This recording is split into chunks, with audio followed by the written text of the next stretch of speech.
Thank you very much, Mr. President. I vote a resounding yes. Sa hinabahaba kong pagsisilbi sa Kongreso, sa 12 taon na nanilbihan kami, ang trabaho ng kongrestista, sa pagkaalam ko, ay maging kinatawan ng kanilang distrito o kanilang sektor.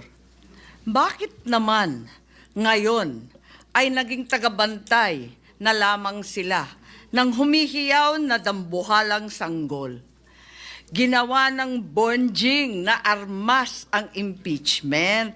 Ang dating para sana sa kaayusan ng sistema, ginagawang pampagulo, panakot at sandata laban sa mga kinaiinggitan, kinaiinsecuran ng mga lulong sa kapangyarihan.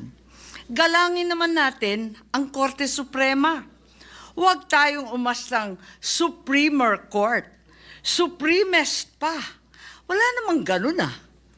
Sa mga kapatid kong senador, paano tayo magiging dakilang mambabatas kung tayo mismo ay hindi susunod sa batas?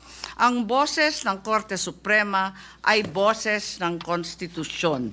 At kung sino man ang sasapaw sa boses na ito ay isa lang ang tono: ambisyon.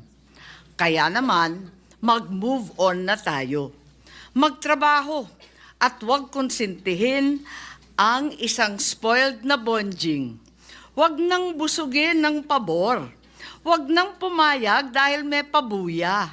Huwag tayo magpalaki ng buwaya, baby pa nga ang tawag, lulong na. Sa mga mahal kong kongresista, may suggestion po ako.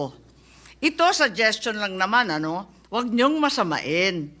Kesa inaatupag ninyong palitan ang pinili ng taong bayan, binoto at minahal. Bakit di nyo nalang palitan ang tao, kayo naman lang ang pumili? Ayaw paawat ng iba sa kakaflex.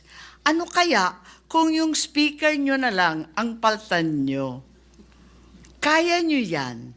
At dahil dito, bumuboto ako ng malakas na oo. Maraming salamat po. Thank you, Senator Amy.